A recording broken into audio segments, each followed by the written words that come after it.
Seven sisters বা সাত বোন বলতে উত্তর পূর্ব ভারতের 7টি রাজ্যকে বোঝানো হয়।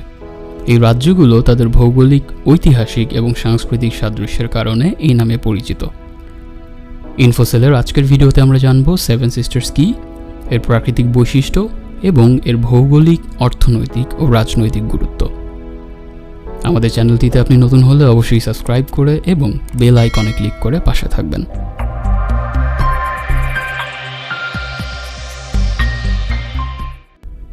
ভারতের উত্তর পূর্বাঞ্চলের এই 7টি রাজ্য আসাম, মেঘালয়, অরুণাচল, নাগাল্যান্ড, মণিপুর, মিজোরাম এবং ত্রিপুরাকে একত্রে সেভেন সিস্টার্স বা সাত বোন বলা হয়। তবে স্থানীয়ভাবে ভারতে এই রাজ্যগুলোকে বোঝাতে এখন নর্থ ইস্ট বা নর্থ ইস্টার্ন স্টেটস কথাটি বেশি ব্যবহৃত হয়। সেভেন সিস্টার্স কথাটি এককালে জনপ্রিয় হলেও এখন ভারতীয়রা সেটি প্রায় ভুলতেই বসেছে। বাংলাদেশের অন্তর্বর্তীকালীন সরকারের প্রধান উপদেষ্টা ডক্টর মোহাম্মদ ইউনূস দায়িত্ব গ্রহণের 2 দিন আগে ভারতীয় চ্যানেল এনডিটিভিকে একটি সাক্ষাৎকার দেন। সেই সাক্ষাৎকারে তার এক বক্তব্যের জের ধরে সেভেন সিস্টার্স আবারও আলোচনায় চলে আসে।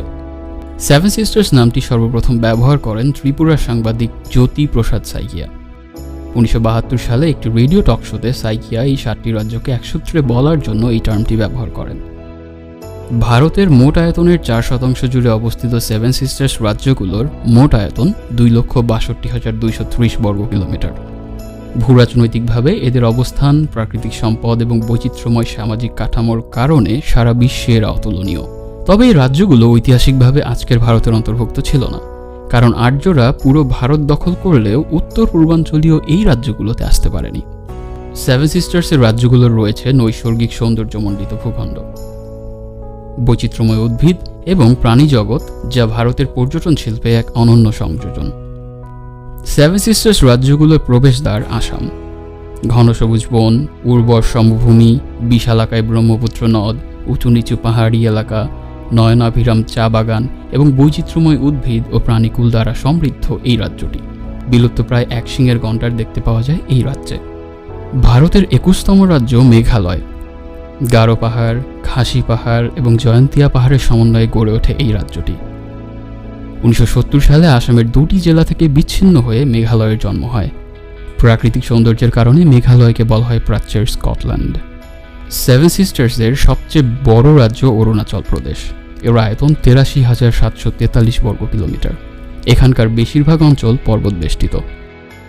উঁচু নিচু এলোমেলোভাবে বিস্তৃত ঢালযুক্ত ভূখণ্ড প্রদেশটিকে দিয়েছে আলাদা মাত্রা। এছাড়াও এখানে রয়েছে বিশাল হিমালয়ের উচ্চ শৃঙ্গ। এখানকার প্রধান নদী ব্রহ্মপুত্র, যা স্থানীয়ভাবে সিয়াং নামে পরিচিত। এ প্রদেশের জনসংখ্যার বেশিরভাগ গোড়া এশিয়া ভিত্তিক। তবে তিব্বত এবং মায়ানমারের মানুষের সাথে এদের শারীরিকভাবে অনেক মিল রয়েছে। এখানকার বাসিন্দারা সাধারণত বিভিন্ন নৃত্য, সঙ্গীত এবং হস্তশিল্পের জন্য বিখ্যাত। বেশ কিছু হাইড্রো পাওয়ার প্রজেক্ট এই রাজ্যের অর্থনীতিতে বিশাল ভূমিকা রাখে। ভারতের ক্ষুদ্রতম রাজ্যগুলোর একটি হল নাগাল্যান্ড। রাজ্যটি পূর্বে মিয়ানমারের সীমান্তে এবং উত্তরে অরুণাচল প্রদেশ ও আসামের সাথে যুক্ত। নাগাল্যান্ডের ভূপ্রকৃতিতে রয়েছে পাহাড়, উপত্যকা এবং ঘন বনাঞ্চল। এখানকার জলবায়ু শীতল এবং মনোরম। নাগাল্যান্ডে 16টি প্রধান নৃতাত্ত্বিক গোষ্ঠী বাস করে। এদের মধ্যে প্রধান হল নাগা। নাগাল্যান্ডের অর্থনীতি মূলত কৃষি, বনজ পণ্য এবং হস্তশিল্পের উপর নির্ভরশীল।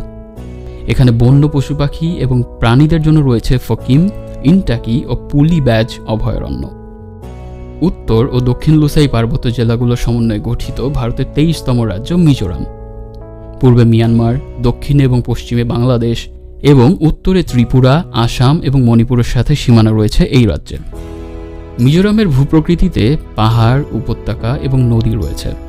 এখানকার প্রাকৃতিক সৌন্দর্য এবং ঘন অরণ্য রাজ্যটিকে বিশেষ আকর্ষণীয় করে তুলেছে। এখানকার প্রধান জনগোষ্ঠী হল মিজো, যারা মিজো ভাষায় কথা বলে।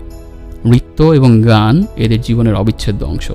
মিজোরামের অর্থনীতি প্রধানত কৃষি এবং হস্তশিল্পের উপর নির্ভরশীল। ভারতের 3য় ক্ষুদ্রতম রাজ্য ত্রিপুরা। এর আয়তন মাত্র 10,491 বর্গ কিলোমিটার। 1968 সালে আগরতলা ষড়যন্ত্র মামলার জন্য এই শহরটি বিখ্যাত। ত্রিপুরার প্রধান জনগোষ্ঠী হল ত্রিপুরী, বাঙালি এবং অন্যান্য উপজাতি গোষ্ঠী।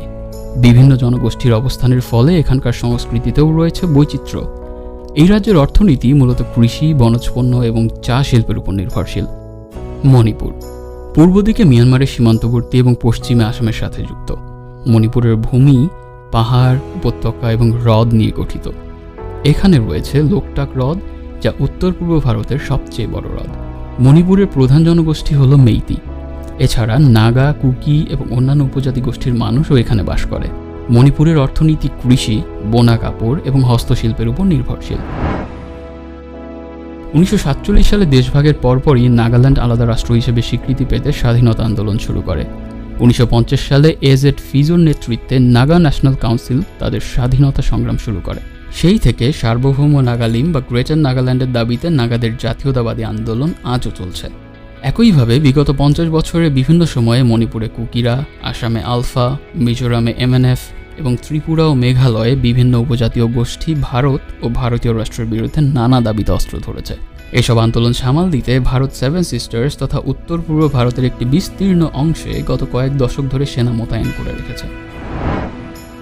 বাংলাদেশের সঙ্গে ভারতের যে 4000 কিলোমিটারেরও বেশি দীর্ঘ স্থল সীমান্ত, তার প্রায় 2/3 এই সেভেন সিস্টার্সের সঙ্গে। বাংলাদেশের চট্টগ্রাম বিভাগের সীমানা ত্রিপুরা এবং মিজোরামের সঙ্গে এবং সিলেট বিভাগের সীমানা মেঘালয় ও আসামের সঙ্গে মিলেছে। ঐতিহাসিকভাবে বাংলাদেশ ও এই রাজ্যগুলির জনগণের মধ্যে সংস্কৃতি, ভাষা এবং আদিবাসীর জীবন মিল রয়েছে। যেমন সিলেটের সঙ্গে আসাম ও মেঘালয়ের সাংস্কৃতিক এবং ভাষাগত মিল বিদ্যমান। আবার ভারতের উত্তর পূর্ব অঞ্চলের সাথে বাংলাদেশের সরাসরি যোগাযোগ স্থাপনের গুরুত্ব রয়েছে।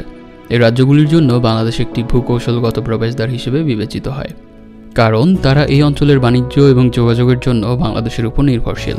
উদাহরণস্বরূপ, ভারত বাংলাদেশ ট্রানজিট চুক্তির মাধ্যমে উত্তর পূর্ব ভারতের রাজ্যগুলো বাংলাদেশে পণ্য পরিবহন করতে পারে, যা এই সেভেন সিস্টার্সের বাণিজ্য ও অর্থনৈতিক উন্নয়নের জন্য গুরুত্বপূর্ণ।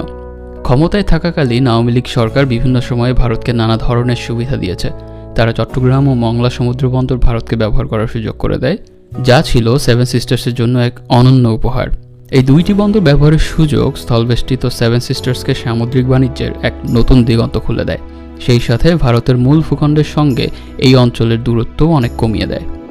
এছাড়াও ছিল মাতারবাড়ি বন্দর চালু করার পরিকল্পনা, যা ভারতের কৌশলের একটি অপরিহার্য অংশ হতে যাচ্ছিল। সাবেক প্রধানমন্ত্রী শেখ হাসিনা এক সংবাদ সম্মেলনে কথা প্রসঙ্গে বলেছিলেন, ভারতকে আমি যা দিয়েছি তা সারা জীবন মনে রাখবে। এসব কারণে প্রাকৃতিক সৌন্দর্যে ভরপুর হলেও তুলনামূলক অবহেলিত এবং অনুন্নত সেভেন সিস্টার্সের ভাগ্য অনেকটাই বাংলাদেশের উপর নির্ভরশীল। আমরা ভারতকে যে দিয়েছি সেটা ভারত সারা জীবন মনে রাখবে।